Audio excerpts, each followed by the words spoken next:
For them. ఇప్పుడు ఆ Xavier sir principal గారు మాట్లాడింది అయితే 1950లో దగ్గర నుంచి సుప్రీంకోర్టుతో జరుగుతున్న పోరాటంలో ఇందిరాగాంధీ గారికి కూడా ఒక డెలిగేషన్ వెళ్ళి ఆయన రిప్రజెంటేషన్స్ ఇచ్చారు. ఆ దురదృష్టవశాత్తు ఆవిడ మరణించారు. అక్కడ ఆ ప్రాబ్లం రిజాల్వ్ కాలేదు. సో ఆ ప్రాబ్లమ్ని అట్లీస్ట్ ఈ జడా శ్రవణ్ జై భీమ్ పార్టీ ప్రాస్పెక్టులో ఆయన ఎత్తుకుని ముందుకెళ్తాడన్న కోణంలోనే నేను ఆలోచించాను. బట్ అది కూడా అక్కడ ఇండివిజువల్ ఎజెండాలు జస్టిఫై చేయడానికంటే what does it mean by? ఇప్పుడు మనకి ఒక లైన్ ఉంటుంది సార్, ఎప్పుడైనా సరే ఒక డెకరం ఉంటుంది, ఆ రెండు డీవియేట్ అయితే చాలా డేంజర్. ఇప్పుడు నేను డైరెక్ట్గా అభ్యర్థిస్తున్నాను ఈ సోషల్ మీడియాలో యూట్యూబర్స్ ఎవరైతే ఉన్నారో దయించి అబ్యూజివ్ లాంగ్వేజ్ మాట్లాడకండి, కన్స్ట్రక్టివ్ వే ఆఫ్ క్రిటిసిజం చేయండి, ఐ అప్రిషియేట్ ఇట్. అగ్రెసివ్గా చెప్పండి, ఐ అప్రిషియేట్ ఇట్.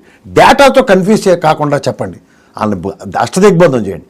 అంతేకాని అరే తురేలు తొక్క తోటకూర మాటలన్నీ వాళ్ళని బూతులు కూడా వచ్చినాయా? నేను నిజంగా వెళ్ళలేదు ఆ వీడియో. బూతులు కూడా ఉన్నాయా? ఈ ఓమైస్తాన్ అనేది ఒక అబ్యూజివ్ లాంగ్వేజ్ టైప్లో దాన్ని బాగా వాడుతూ ఉంటారు. అసలు తన్ని ఇతనే పిలిచాడు, ఏ క్యాటర్లో పిలిచారు అతన్ని? నో క్లూ అండి. నన్ను పిలిచారు, ఆయనే పిలిచారు. అవునా? అతన్ని ఏంటి నాకు ఎవరు పిలిచారో ఎజెండాలు ఇప్పుడు దానికి యూట్యూబర్ అని పిలుస్తుంటారా? అసలు ఏం జరిగింది అక్కడ? అక్కడ ఇంట్రడక్షన్ అయితే అలాగే ఇచ్చారు. అంటే యూట్యూబర్లు అందరూ వచ్చారా అక్కడికి? ఒక ఇద్దరు ముగ్గురు వచ్చారు.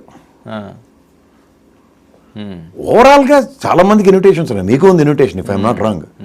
బట్ ఎవరి స్మార్ట్నెస్ వాళ్ళు యూజ్ చేశారు. కొంతమంది మళ్ళీ బకరా, నేనైతే బకరాలా దొరికాను. బట్ ఒకటి, నేను చదువుకున్న రోజుల నుంచి నాకు అంబేద్కర్ భావజాలం అన్నది ఐఎమ్ అడాప్టెడ్. నేను కులాల మతాలకి, నేను ఎవరికి నా కులం మతం నేను ఎవరికి చెప్పడానికి ప్రయత్నించను. ఎంతమంది వచ్చారు ఆ సభకి? అప్రాక్సిమేట్గా ఒక హెవీ రెయిన్ పడింది సార్, 5:40 దాకా గట్టి వర్షం పడింది. పిక్కల్లోతు బురద ఉంది అక్కడ గ్రౌండ్లో, సిఆర్కల్జీ గ్రౌండ్లో. అండ్ సో దానికి పర్మిషన్ అది ఉంది, ఎవ్రీథింగ్ ఈజ్ ఇంటాక్ట్. ఆ ప్రిన్సిపల్ గారే ఇప్పించారు, ఆయన కాలేజే. ఆయన మాజీ 84 సంవత్సరాల యోధుడైన. సో మరి మీరందరూ స్టేజ్ మీద ఉన్నారు, ఆయన శ్రవణ్ గారు కూడా ఉన్నారు. మనోడు అబ్యూజ్డ్ లాంగ్వేజ్ మాట్లాడి చెలరేగిపోతున్నప్పుడు ఎవరు కంట్రోల్ చేయడానికి ప్రయత్నించలేదా సార్? ఒక ఫ్లోలో, ఒక మొమెంటంలో సభలో ఎవరు, అది నాకు ఎక్కడ కాంట్రడిక్షన్ వచ్చిందంటే సార్, మీరు అన్నది మంచి ప్రశ్న ఇది. ఇప్పుడు మాదిగ సంఘం అధ్యక్షుడు మాట్లాడుతున్నప్పుడు సమయాభావం లేదని చెప్పి ఆయన మైక్ లాక్కున్నారు. ఆయన పాపం డిస్ప్లీజ్ అయ్యి బయటికి వెళ్ళాడు. శ్రవణ్ గారు కూడా అపాలజీస్ చెప్పాడు ఆయనకి, సభాముఖంగా అందరికీ. సమయానుభవంగా ఆయనకి అవకాశం లేదు. ఆ పని ఇక్కడ జరగలేదు.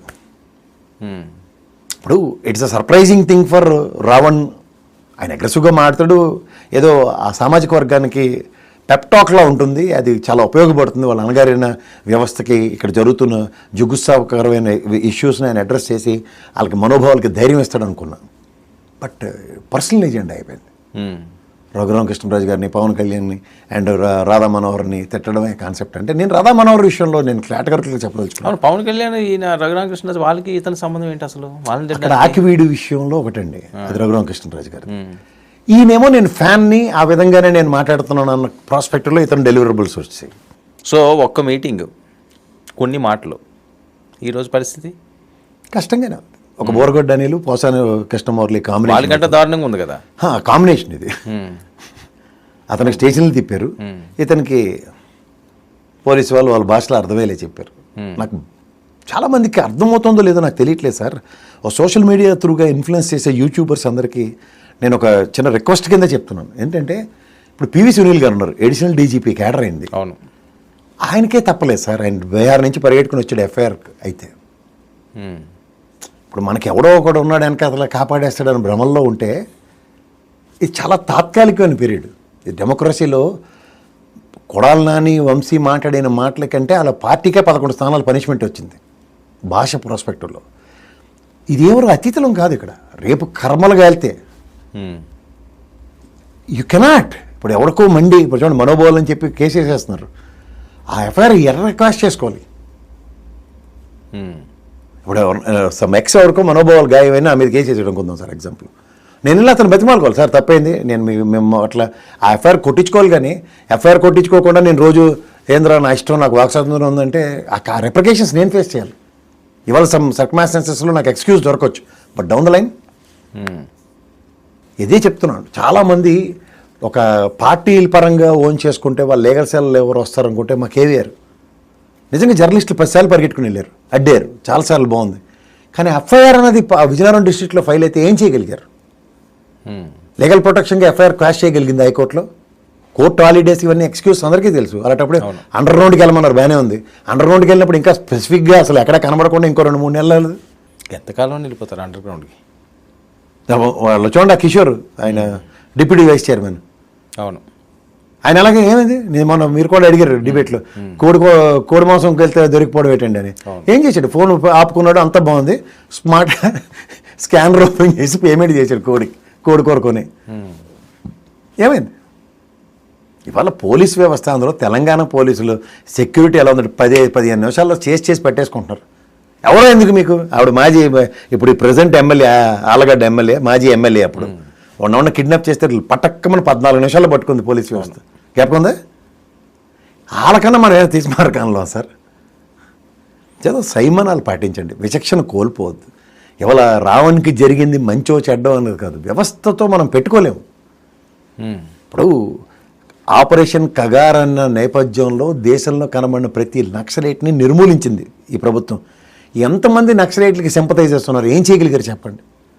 వరవరావు గారు జైల్లో ఉన్నారు, పెద్ద ఆయనకి ఉపా చట్టమే కదా, ఉపా చట్టం కదా, ఆయనకి కనీసం బెయిల్ కోసం అంటే బెంచ్ మీదకి రావట్లేదు.